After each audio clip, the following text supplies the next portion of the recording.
살아계신 하나님의 은혜가 오늘 저와 여러분들 가운데 충만하게 임하고 또 말씀을 통해서 큰 은혜가 우리 가운데 가득가득 채워지기를 주님의 이름으로 축복합니다. 오늘 이렇게 설날 보내고 나서 주일을 또 만나니까 1년을 두 번 보내잖아요. 신정으로 한 번 보내고 또 구정으로 또 만나게 되니까 감사하고요. 건강한 모습으로 볼 수 있어서 함께 예배할 수 있어서 그것도 반갑고요. 우리 옆에 분들 손을 한번 꼭 좀 잡아보세요. 그리고 어떻게 설날 잘 보내셨는지 서로 축복 한번 하겠습니다. 서로 얼굴 보면서 눈 보면서 얘기하세요. 반갑습니다. 함께 예배할 수 있어서 하나님이 기뻐하는 자리에 함께 해주셔서 감사합니다. 주님의 크신 은혜와 복이 평생 함께 하길 바랍니다. 오늘 또 은혜 받읍시다. 사랑하고 축복합니다. 아멘. 고맙습니다. 어려서 시골에서 살 때는 설날이 돌아오면 가슴이 설렜어요. 이유는 두 가지. 설날 되면 쌀밥 먹을 수 있어서 뭐든지 시큰 먹을 수 있잖아요. 설날에는 어느 집에 가도 먹을 게 풍성하니까 그래서 좋았고, 목사님 뭐 쌀밥 얘기를 하냐. 저는 보리밥만 먹고 살아서 그래요. 그다음에 또 하나는 종일 내내 이제 세뱃돈 받으러 다닐 생각하니까 그때 수입이 괜찮았어요. 근데 이제 애들이 있고 저도 이제 어머니한테 가면 조카들이 결혼을 해서 애들을 또 낳았으니까 할아버지예요. 징그럽지만 할아버지가 돼서 이제 어른이 되니까 설날 돌아오니까 부담이 뭐냐면 세뱃돈. 이게 부담이에요. 그래서 이번에도 세뱃돈이 몇십만 원은 나간 것 같아요. 이래저래 중개. 물론 우리 집에 이제 딸이 셋 있는데 둘은 시집 갔으니까 세뱃돈 받을 게 없고 예은이만 세뱃돈 받은 한 30만 원 받은 것 같아요. 그래도 나간 게 더 많은 것 같아요. 적자 같아요. 그래도 모처럼 가족들을 볼 수 있어서 좋았고 또 기쁨으로 함께 할 수 있어서 그것 또한 괜찮은, 명절도 괜찮다 싶은 생각이 든 것 같아요. 오늘 저는 본문을 중심으로 하나님의 은혜로 사는 사람, 여러분, 저와 여러분들은 하나님의 은혜로 사는 사람들인 줄로 믿습니다. 성도가 은혜가 없으면 그때부터 심각한 문제가 생기는 거예요.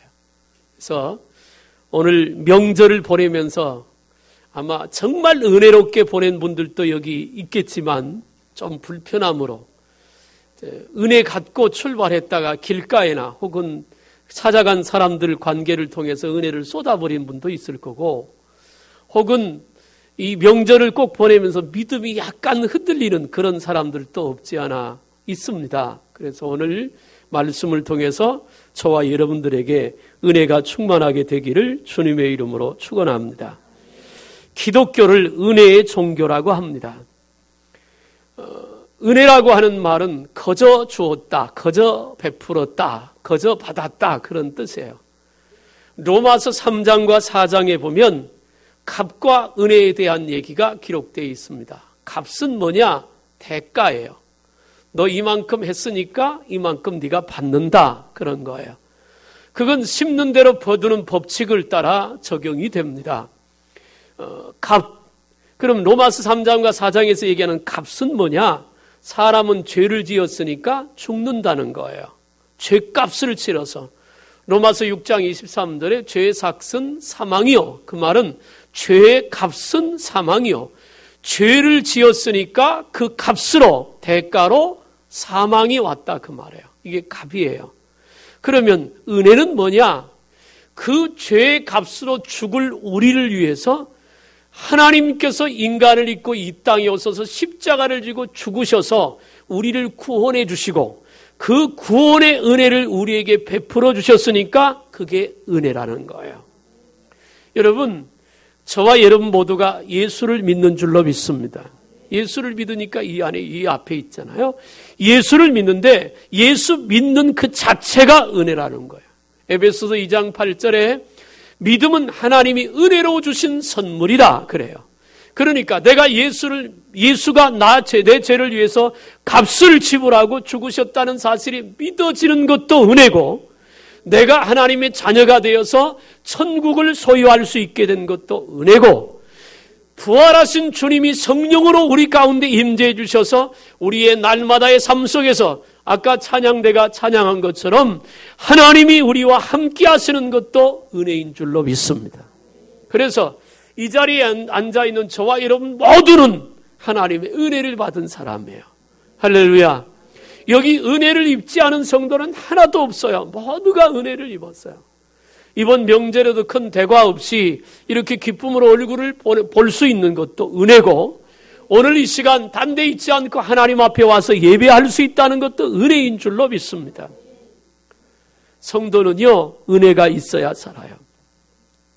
우리가 살다 보면 때로 환난을 당하고 어려움을 당할 때가 있습니다.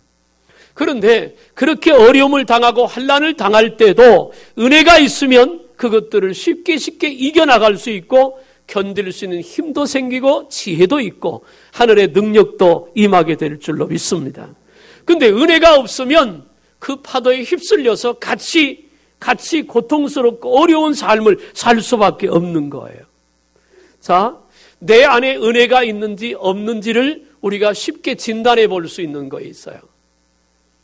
내 안에 은혜가 있으면 주님이 그리워져요. 주님을 만나고 싶고 하나님의 말씀을 듣고 싶고 예배하고 싶고 기도하고 싶어요. 은혜가 있으면 내가 주님을 전하고 싶어요. 근데 그 은혜가 떨어지면 예배 시간에 자꾸 시간이 빠져요. 왜? 빨리 안 끝나나 싶어서. 기도하자는 말이 불편하게 들리기도 해요. 믿음 생활이 너무 힘들고 어렵게 느끼기도 해요. 왜? 은혜가 없으니까.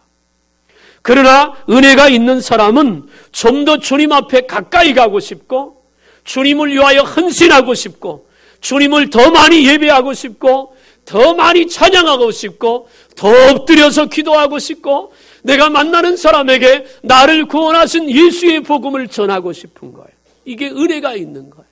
은혜가 있다는 말은 다른 말로 믿음이 살아있다, 그렇게 얘기할 수도 있어요. 믿음이 깨어있고 믿음이 살아있는 성들은 하나님께 더 가까이 갈 수 있는 줄로 믿으시길 바랍니다. 사울 왕이 이스라엘의 초대 왕이에요. 그가 기름 부음을 받아서 이스라엘의 왕이 됐어요. 그런데 어느 날부터 그 마음속에 교만한 생각이 들어갔잖아요. 그래서 이스라엘 왕은 세워질 때부터 하나님의 영광을 위해서 세워진 거예요. 근데 사울 왕은 자기의 왕위를 위해서 왕권을 행사하기 시작해요. 그러면서 전쟁에 나가서 다윗이 이기고 돌아올 때 다윗이 더 높임을 받으니까 사울이 그걸 시기해서 그때부터 다윗을 죽이려고 해요. 자, 보세요. 다윗은 어려서부터 은혜가 있는 사람이었어요.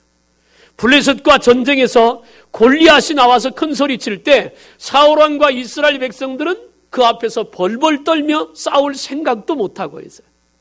그러나 어른 다윗은 그 전쟁에 심부름 갔다가 나가서 당당하게 서잖아요. 너는 칼과 단창으로 내게 오지만 나는 만군의 여호와의 이름으로 가노라. 이게 뭐냐면 은혜가 있는 사람과 은혜가 없는 사람의 차이예요. 사울도 하나님을 알아요. 왜? 하나님께서 자기를 왕으로 세웠으니까. 그런데 은혜가 없으니까 믿음이 없어요. 은혜도 없고 믿음도 없으니까 사울 왕은 블레셋 군사와 그리고 골리앗을 볼 때 두려워서 나설 수가 없는 거예요. 이길 방법도 생각이 나지 않고 이길 만한 힘도 담대함도 그 앞에 없어요. 그런데 다윗은 비록 어리지만 하나님의 은혜가 그 안에 있잖아요. 믿음이 있어요. 그러니까 골리앗이 그닥 큰 문제로 보여지지 않는 거예요. 골리앗, 너도 뭐 하나님이 이기면 이기는 거지. 별 문제로 생각되지 않은 거예요. 그러니까 아무리 형들이 말리고 다 말려도 다윗은 당당한 거예요. 자신이 있어요. 왜? 은혜가 있으니까. 만약에 지금 여러분 속에 감사와 기쁨보다 염려와 근심이 많다면 우리 자신을 진단해 볼 수 있어요. 아, 내 속에 은혜가 많이 없어졌구나. 은혜가 내 속에 충만하면 감사가 넘쳐나요. 그리고 찬송의 삶을 살아요. 그리고 마음이 기뻐요.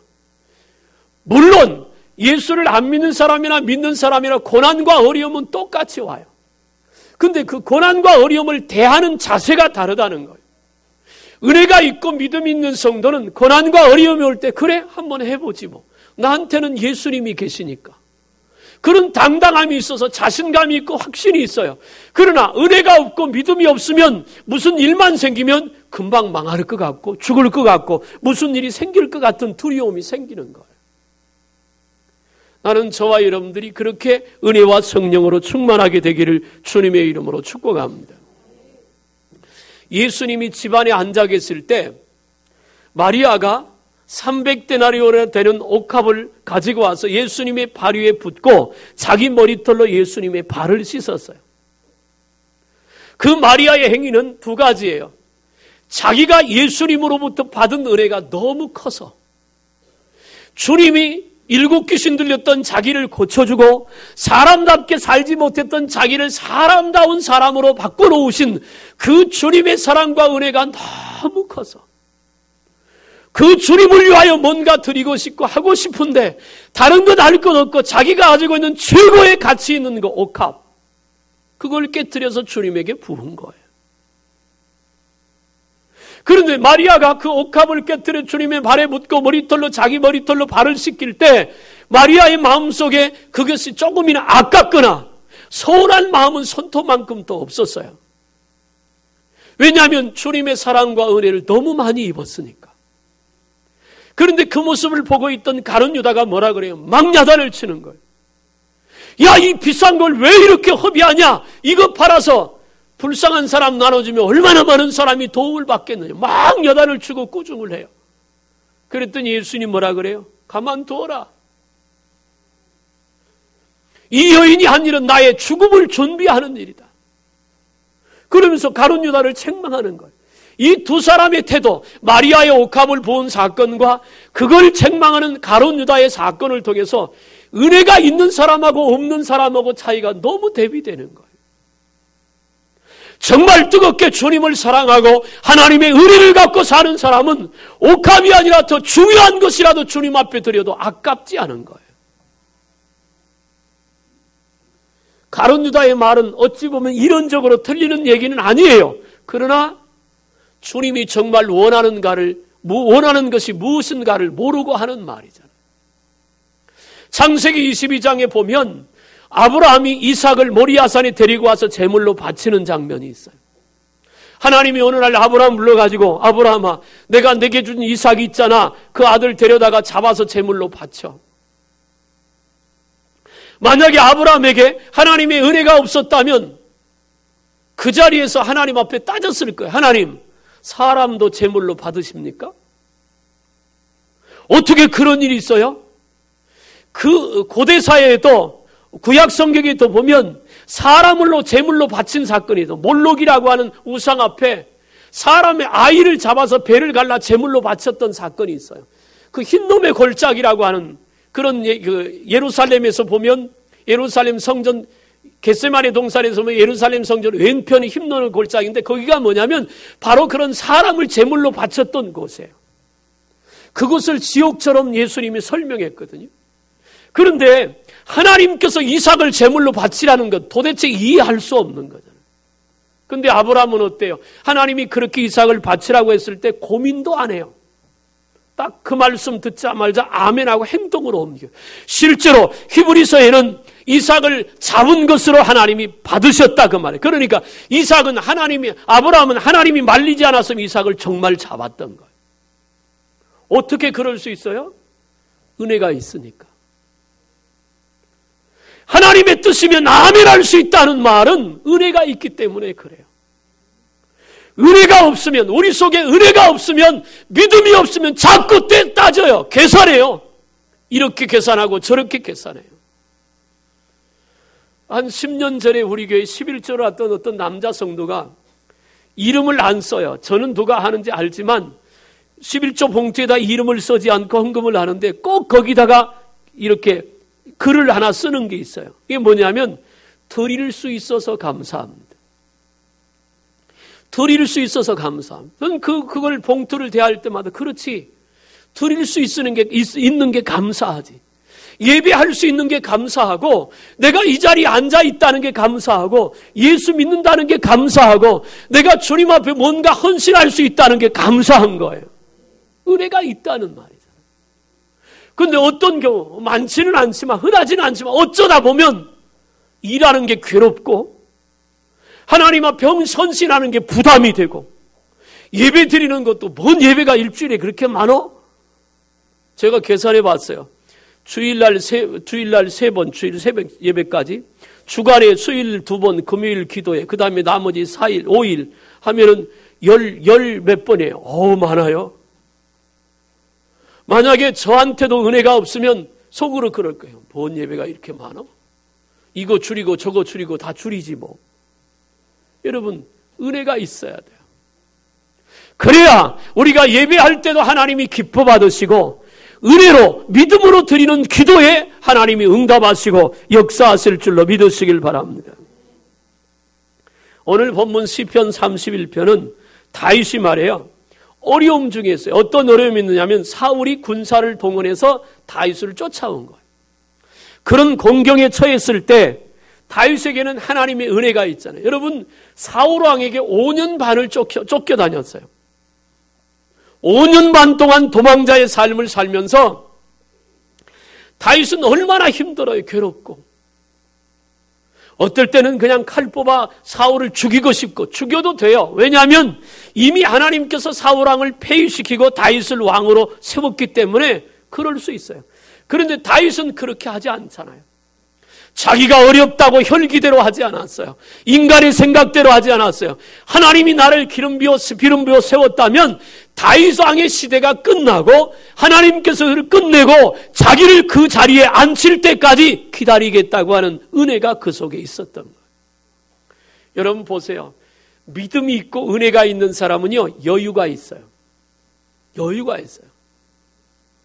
그래서 아무리 조급한 일을 당해도 조급하게 여기지 않아요. 여러분, 우리가 살아가면서 많은 실수를 하는데 실수를 하는 가장 큰 이유가 뭐냐면 급하기 때문에 그래요. 한 번만 더 생각하고 조금만 여유를 가지면 충분히 그거 감당할 수 있고 지혜롭게 해결할 수 있는데 우리는 무슨 일만 생기면 그냥 벌쩍벌쩍 뛰잖아요. 별거 아닌 거 가지고도. 너무 급하게 서두르다 보니까 생각할 일도 미처 생각하지 못하고, 여유를 가지면 시간이 좀 해결해 줄 문제도 오히려 문제를 더 크게 가질 수 있어요. 여러분, 믿음이 있는 사람은 하나님의 때를 기다립니다. 난 여러분들이 그랬으면 좋겠어요. 하나님의 때. 하나님이 도와주실 그때, 하나님이 역사하실 그때, 하나님이 나에게 깨닫게 할 그때, 환경을 바꿔주고 사람을 만나게 하실 그때, 은혜가 있는 사람은 그렇게 기다려요. 하나님의 때를. 다윗도 마찬가지예요. 시편 31편 19절에 주를 두려워하는 자를 위하여 쌓아두신 은혜 곧 인생 앞에서 주께 피하는 자를 위해 베푸신 은혜가 어찌 그리 큰지요. 이 다윗의 고백이에요. 자기가 겪어보니까 하나님의 은혜가 너무 크더라는 거예요. 저와 여러분 모두가 다 우리 큰사랑교회가 이 하나님의 은혜로 충만해지기를 주님의 이름으로 축복합니다. 그러면 은혜가 충만하면 어떤 일이 일어났냐면 오늘 본문에 지금 읽었던 20절에 보니까 주께서 저희를 주의 은밀한 곳에 숨기사 사람의 꾀에서 벗어나게 하시고 비밀이 장막에 감추사 구설의 다툼에서 면하게 하시리로다. 이게 무슨 말이냐면 저 보세요. 따라합시다. 은혜가 있으면 은밀한 중에서라도 우리를 지키신다. 믿으시길 바랍니다. 내 속에 은혜가 있으면 내가 느끼지 못하고 미처 깨닫지 못하더라도 하나님은 우리를 지키시고 인도하시고 붙잡아 주시는 것을 믿으시길 바랍니다. 아무리 어려운 일을 당해도 하나님께서 보호하시고 지켜주신다는 거예요. 다니엘의 세 친구가 바벨론의 포로로 잡혀갔잖아요. 사드락과 메삭과 아벳느고. 금신상 앞에 절하지 않으면 타는 풀무불 속에 넣어서 태워 죽인다는 법이 만들어졌어요. 그러나 사드락과 메삭과 아벳느고는 그렇게 할 수가 없었잖아요. 왕에게 선발을 받아서 선발을 할 때마다 음식 문제로 우상 앞에 드린 음식을 먹지 않는 것으로도 믿음을 지켰는데 나중에 왕 앞에 잡혀갔어요. 법을 어긴 것 때문에. 왕이 그래요. 야, 지금이라도 신상 앞에 사람 내가 살려줄게. 그러니까 이 세 사람이 뭐라고 대답해요? 왕이요, 우리를 위해서 걱정할 필요가 없습니다. 우리가 믿는 하나님이 풀무불 속에서 건져주실 거예요. 그러나 그렇지 않아도 하나님을 배반할 수 없습니다. 왕이 화가 났어요. 그래서 명령해가지고 평소보다 불을 7배나 뜨겁게 해서 묶어가지고 세 사람을 불 속에 넣는데 분명히 세 사람 넣는데 이렇게 타서 죽었나 하고 확인해 보니까 세 사람이 아니라 네 사람이 타는 풀무불 속에서 거닐고 있는 거예요. 놀라운 기적 아니에요? 그래서 나중에 살아나왔어요. 여러분 보세요. 그게 무슨 뜻이냐면 이 사드락과 메삭과 아벳느고의 마음속에 은혜가 있는 거예요. 아까 제가 그랬어요. 은혜가 있다는 말은 믿음이 있다는 말이라고. 은혜가 있고 믿음이 있으니까 왕이 두렵지 않은 거예요. 풀무불 속이 문제가 되지 않는 거예요. 왜? 은혜가 있으니까.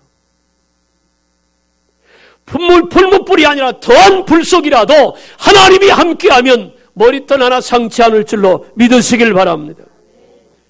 신명기 32장 10절에 여호와께서를 황무지에서 짐승의 부르짖는 광야에서 만나시고 호위하시며 보호하시며 자기 눈동자같이 지키셨도다. 할렐루야. 하나님이 눈동자처럼 지키셨다는 것. 하나님이 지난 한 주간 동안 저와 여러분들을 눈동자처럼 지키신 줄로 믿습니다. 하나님이 지키신 거예요. 은혜가 있으면 그런 일이 더 많아진다는 거예요.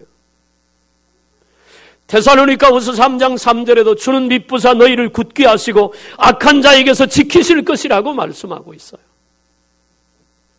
스폰철 목사님은 그리스도는 그 어떠한 악의 힘과 죄악도 뚫고 들어갈 수 없는 영원한 피난처로서 하늘과 땅 전체를 통하여 우리의 가장 참된 요새시다고 고백해요. 하나님 우리를 지키시는 분이세요. 다윗 속에 은혜가 있으니까, 믿음이 살아있으니까 다윗이 사울의 어떤 소나기로부터 억울한 일을 당하도록 지키시고 인도하시는 것을 믿으시길 바랍니다. 야고보서 4장 14절에도 내일 일을 너희가 알지 못하는도다. 너희 생명이 무엇이뇨? 너희는 잠깐 보이다가 없어지는 안개니라. 우리 인생은 안개와 같은 거예요.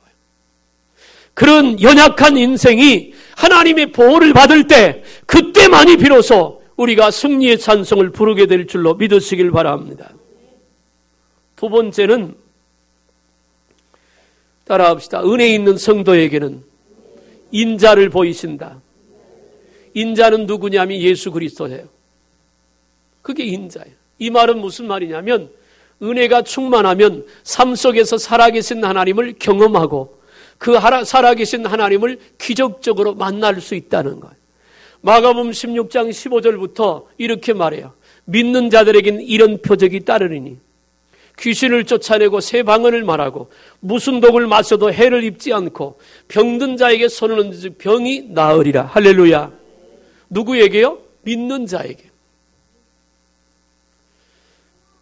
저희 이번에 어머니한테 갔던 제일 큰 형님이 장로님이시거든요. 밥을 먹고 왔는데 물을 주더라고. 그러면서 하는 말이 아주 가장 우리나라에서 제일 청정지에서 약수를 떠왔대요. 그게 어디냐면 비무장지대래요. 그래서 제가 웃으면서 청정지역은 하나도 없대는데 꼭 그런 말을 해야 돼요? 안 해도 되는데. 근데 어떻게 툭 튀어나왔어요. 여러분 지금 우리가 사는 이 시대에는요. 독이 없는 게 없어요. 다 독이 있잖아요. 어떤 목사님들은 그러더라고요. 생선을 못 먹겠대요. 왜냐하면 일본의 원전이 폭발하고 나서부터는 생선을 안 먹는데요. 내가 웃으면서 나는 없어서 못 먹는다고 그랬어요. 다 해롭잖아요. 공해. 오늘 또 지금 날이 뽀얀 것이 먼지 때문에 그렇잖아요. 근데 성경이 말해요. 믿는 자들에게는 무슨 독을 마실지라도 해를 입지 않는다. 아마도 여러분들이 믿음으로 그 성경 구절을 음식을 먹을 때마다 고백해야 될 거예요. 그러면 하나님께서 해입지 않도록 지켜주실 것 같지 않아요? 네. 여러분 보세요. 우리 속에 은혜가 있으면, 다시 말하면 믿음이 살아있으면 우리 삶 속에서 하나님은 어떤 모양이라도 우리를 지키시고 인도하시고 보호하실 줄로 믿으시길 바랍니다. 은혜가 있는 성도의 삶 속에서는 찬송이 끊어지지 않잖아요. 은혜가 있는 성도는 주님과 동행하기 때문에 어느 상황을 당해도 두려워하지 않고 무서워하지 않고 걱정 속에 빠지지 않아요. 자, 광야 40년을 가는 이스라엘 백성을 향해서 하나님께서 뭐라 그래요? 목이 곧은 백성이라. 왜 목이 곧은 백성? 목이 곧다는 말은 교만하다 그 말이잖아요. 왜 교만한 소리를 들었느냐 하면 하나님이 얼마나 많은 기적을 베푸셨어요. 이스라엘 백성이 광야에서 매일 사는, 매일매일이 기적이에요, 사실은. 아침에 일어나면 만나가 내리죠. 여러분 보세요. 아침에 일어나면 여러분 마당이나, 마당은 없지, 아파트니까. 여러분 현관문 열면 누가 밥상 차려놨어요? 그러면 얼마나 좋겠어요. 우렁각시도 아니고. 없어요, 그런 거. 이스라엘 백성은 매일같이 기적을 경험해요. 구름 기둥과 불 기둥이 늘 서 있어요. 그것만 따라가면 되는 거예요. 하는 게 없잖아요. 하나님의 인도 따라가면 하나님이 다 책임져 주세요. 그렇게 기적을 경험함에도 불구하고 조금만 불편하고 어려우면 가차없이 원망하고 불평해요. 왜? 믿음이 없으니까. 은혜가 없으니까. 다시 말합니다.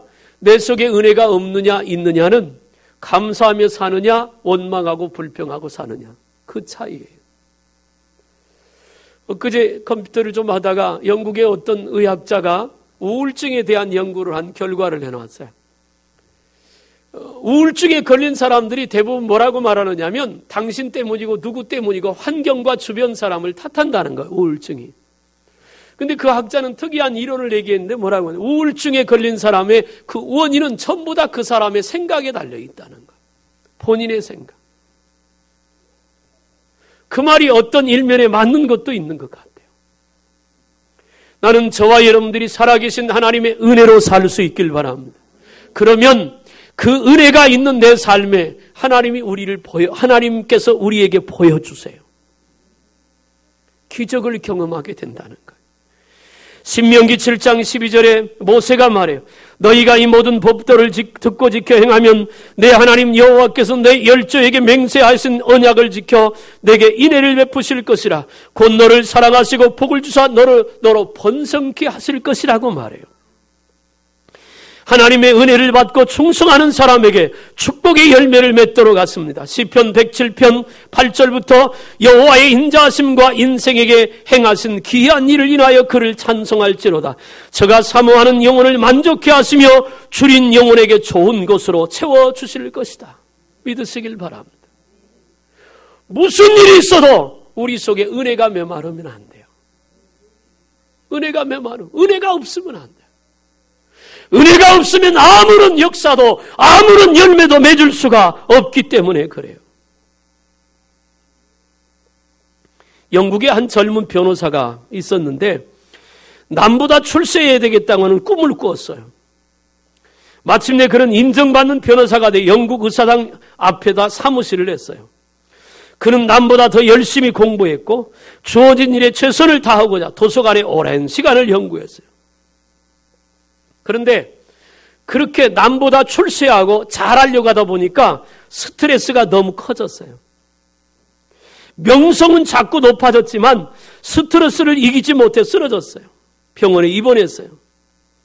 병원에 입원해서도 자기가 세웠던 목표, 남들보다 출세하고 남들보다 뛰어난 실력자가 되고 싶은 그 생각 때문에 병원에 입원해서도 스트레스가 끊어지지 않는 거예요. 그러다가 그 스트레스가 너무 크다 보니까 정신착란증이 일어났어요. 그리고는 어느 날 자살을 기도하고 말았어요. 그런 어려운 와중에 있을 때 주변의 친구들이 이 변호사에게 전도를 합니다. 전도를 받고 나서 그는 성경을 읽기 시작했어요. 그리고 기도하기 시작했어요. 그러다가 하나님의 사랑을 깨닫게 되었어요. 우울증에 빠져서 자살을 하려고 했던 그런 상황에서 하나님의 사랑과 그리고 은혜를 깨닫게 되고 그 인생을 바꾸는데 10년이라고 하는 세월이 걸렸어요. 그렇지만 그는 그때부터 다시 용기와 희망을 가지고 새 출발을 하면서 하나님께 기도해요. 하나님, 나는 앞으로 어떻게 살면 좋겠습니까?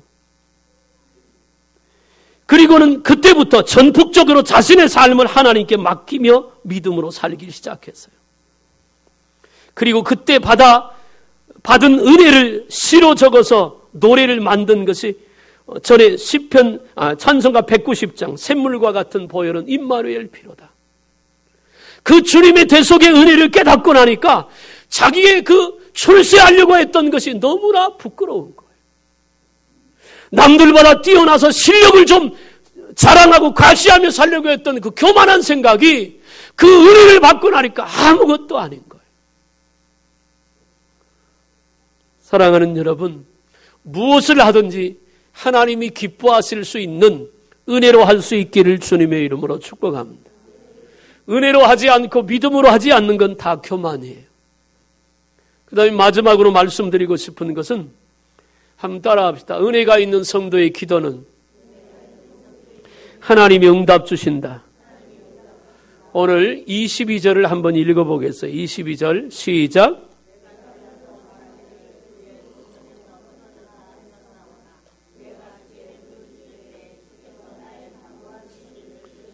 아멘. 이게 무슨 말이냐면 이런 뜻이에요. 다윗이 사울왕 앞에 쫓겼는데 피할 곳이 없어요. 이대로 가면 이제 잡혀 죽는 거예요. 그래서 다윗은 그 순간 생각했다는, 나는 이제 끊어졌다. 난 죽었다 그 말이에요. 이제 끝났다. 그런데 그런 생각이 드는 순간 다윗이 하나님께 기도했더니 하나님께서 그 간구의 소리를 들으셔서 사울의 손아귀에서 벗어나도록 인도해 주셨다는 거예요. 여러분, 은혜를 받는 수단 중에 하나가 기도입니다. 반대로 은혜를 받은 성도는 기도하는 거예요. 하나님은 우리에게 기도에 대해서 수도 없이 약속해요. 너는 내게 부르짖으라 크고 비밀한 것을 내게 보일 것이다. 너희가 나를 찾고 찾으면 내가 너희를 만나줄 것이다. 구하면 찾을 것이고 두드리면 열릴 것이요. 그렇게 말씀하고 있어요. 예수님께서 비유로 또 말씀하잖아요. 불의한 재판관과 과부에 대한 얘기예요. 과부가 억울한 일을 당했어요. 아무도 자기의 문제를 해결해 주지 않아요. 해결할 사람은 재판관밖에 없는데 그 재판관이 불의한 재판관이에요. 뇌물을 받아먹은 쪽에 좋은 판결을 해주는 나쁜 재판관이에요. 근데 이 과부는 돈이 없잖아요. 그러니까 어떻게 결심을 해요? 그래? 그러면 나는 재판관한테 갖다 바칠 것도 없으니까 내가 할 수 있는 일은 하나밖에 없다. 아무 때나 찾아가자. 문제가 해결될 때까지. 아침에도 가고 낮에도 가고 밤에도 가고 새벽에도 가고 계속 찾아가는. 가서 뭐라고 하는? 내 억울함 좀 풀어달라고. 그렇게 며칠 하다 보니까 이 재판관 마음속에 생각이 들어요. 야, 이거 해결해 주지 않으면 나 귀찮아서 어떻게 살지? 에라 모르겠다. 빨리 해결해 줘. 그래서 해결해 줬다는 거예요. 예수님이 비유로 말씀하면서 이렇게 말해요. 야, 불의한 재판관도 그렇게 밤낮으로 찾아오는 사람의 소원을 들어주는데 하물며 하나님 아버지께서 너희 기도를 들어주시지 않겠느냐?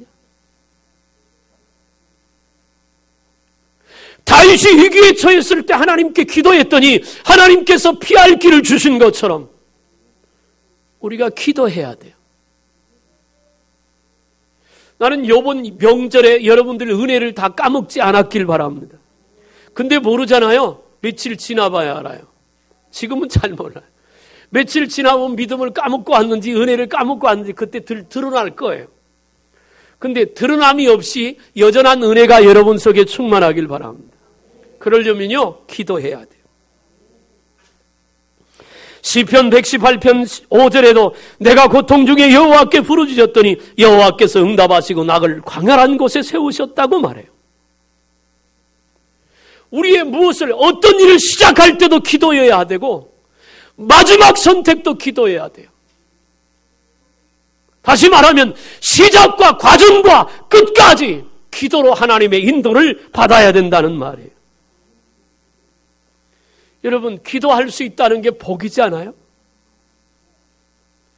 정말 어떤 사람은 기도하면 될 것 같은데 아예 기도 생각도 안 하는 그런 불쌍한 성도들도 있어요. 기도하면 원망하지 않아요. 기도하면 낙심하지 않아요. 왜? 하나님이 은혜를 주시니까. 예레미야 29장 12절부터 보면 너희는 내게 부르짖으며 와서 내게 기도하면 내가 너희를 들을 것이요 너희가 전심으로 나를 찾고 찾으면 나를 만나리라. 할렐루야. 너희가 와서 기도하면 내가 너희를 들을 것이요 들어주신다고 약속하잖아요. 이제 설날 지냈으니까 내일 새벽 예배부터 새벽 예배 합시다. 야, 아멘 좀 크게 해요. 장로님들, 권사님들, 안수집사님들 새벽 예배 하세요. 기도 안 하고 어떻게 하려고요? 목자들 기도해야 합니다. 영혼을 책임진 사람들은 하나님의 은혜를 받아서 영혼을 관리할 수 있는 거지 인간이 머릿속에서 나오는 거 가지고 영혼 관리할 수 없어요. 교사들도 기도해야 되고 모든 성도들이 다 깨어 기도해야 합니다. 기도하면 은혜가 있어서 은혜로운 삶을 사는 거예요. 아니 은혜가 있으면 기도하는 삶을 사는 거고요. 핑계 없어요. 뭐 핑계 다 될 수 있지만 그거 합당하지 않아요. 밤낮으로 부르짖는 택하신 자들의 원한을 풀어주시는 주님. 그 주님이 우리 기도에 응답 주시려고 기다리고 계신다는 거 기억하시길 바랍니다. 그래서 은혜가 있는 성도에게는 부르짖는 기도에 하나님이 응답 주시는 거예요. 어느 가정에 10살 된 아들이 친구들과 함께 놀다가 넘어져서 시멘트 바닥에 머리를 심하게 부딪혔어요. 근데 부딪히고 나서 괜찮았으면 괜찮은데 토하기 시작하고 의식을 잃었습니다. 마침 그날은 주일이라 응급실에 실려갔는데도 담당 의사가 없었어요. 급히 CT 촬영을 하니까 머리뼈에 금이 갔고 뇌출혈이 있다는 진단이 나왔습니다. 피가 밖으로 나오면 다행인데 머릿속에 계속 고이기 시작했어요. 상태가 점점 악화되는 거예요. 다음 날 의사는 글쎄요, 수술하기는 좀 어렵습니다. 조금 더 경과를 지켜봅시다. 라고 의사가 말하는 거예요. 어려움에 처하자 이러지도 저러지도 못하고 그 가족은 하나님 앞에 기도하는 수밖에 없었어요. 그래서 온 가족이 새벽 기도를 했어요. 하루, 이틀, 사흘, 나흘, 일주일을 하나님 앞에 간절히 기도합니다. 근데 그러던 어느 날 기도한 후에 갑자기 하나님께서 환상을 보여주셨어요. 아이 입에서 도마뱀 한 마리가 탁 튀어나가는 것을 보게 된 거예요.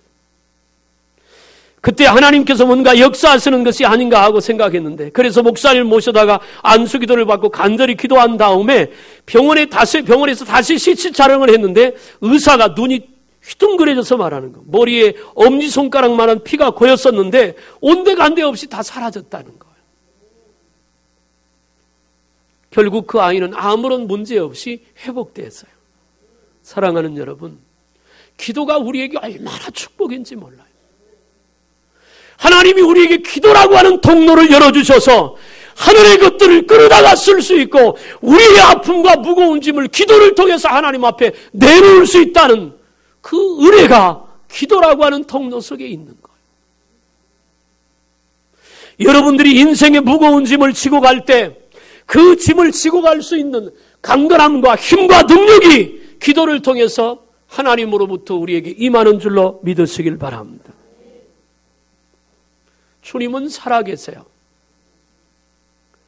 그래서 우리에게 은혜를 주시기도 해요. 앞에 말한 것처럼 저와 여러분들은 하나님의 자녀로서 이미 은혜를 받은 사람들이에요.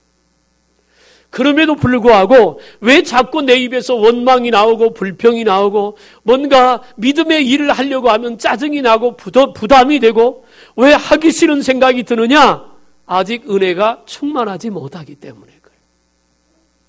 나는 저와 여러분 모두가 다 기쁨으로 하나님 앞에 서서 십자가 지고 그 길을 갈 수 있도록 은혜가 충만하길 바라요. 이번 설날에 까먹은 은혜가 주 안에서 다 회복되기를 주님의 이름으로 축복합니다. 그렇게 우리 안에 은혜가 충만하면 하나님은 우리를 눈동자같이 지키세요. 어떤 어려움 속에도 우리를 건져주실 거예요. 또 하나님께서 우리를 축복해 주셔서 우리에게 그런 은혜가 충만하면 하나님은 우리의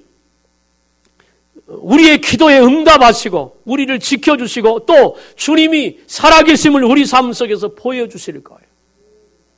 그런 은혜 우리 가운데 충만하길 바랍니다. 마지막으로 한 가지만 더 얘기하면, 그러면 우리가 어떻게 하면 은혜를 받을 수 있느냐? 은혜 받는 수단이 몇 가지가 있어요. 첫째는 예배예요, 예배. 여러분들이 예배를 소중하게 여기고 하나님의 임재를 사모하며 예배를 드리면, 예배 시간에 하나님께서 오셔서 우리를 만나면 은혜가 충만할 줄로 믿습니다. 그 다음에 은혜 받는 수단은 뭐냐면 말씀이에요. 하나님의 말씀을 믿음으로 받고 순종하면 그 말씀이 은혜가 되고 능력이 될 줄로 믿습니다. 또 어떻게 하면 은혜를 받아? 얘기했던 것처럼 기도할 때 하나님의 은혜가 임해요. 찬송 부를 때도 은혜가 임하고 기도할 때도 은혜가 임해요. 그리고 또 하나 은혜 받는 방법이 뭐냐면, 주의 일에 우리가 몸을 드리고 마음을 드리고 물질을 드리고 헌신할 때 하나님의 은혜가 임할 줄로 믿습니다.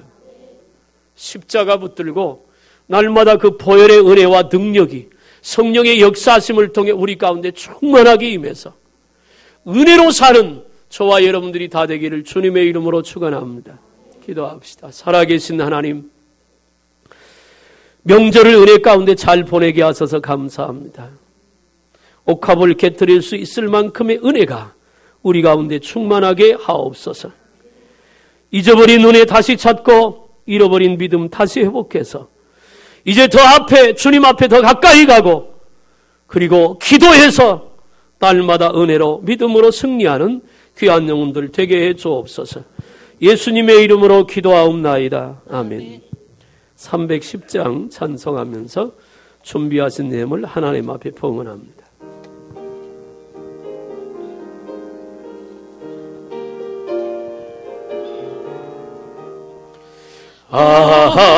하나님의 은혜로 있을 데 없는 자 왜 구속하여 주는지 난 알 수 없도다. 내가 믿고 또 의지함은 내 모든 형편 아시는 주님 늘 보호해 주실 것을 나는 확실히 아네. 왜 내게 굳센 믿음과 또 복음 주셔서 내 마음이 항상 편한지 난 알 수 없도다. 내가 믿고 또 의지함은 내 모든 형편 자시는 주님 늘 보호해 주실 것을 나는 확실히 아네. 왜 내게 성령 주셔서 내 마음 감동해 주 예수 믿게 하는지 난 알 수 없도다. 내가 믿고 또 의지함은 내 모든 형편 하시는 주님 늘 보호해 주실 것을 나는 확실히 아네. 주 언제 강림하실지 혹밤에 혹낮에 또 주님 만날 그곳도 난 알 수 없도다. 내가 믿고 또 의지함은 내 모든 형편 하시는 주님 늘 보호해 주실 것을 나는 확실히 아네. 아멘.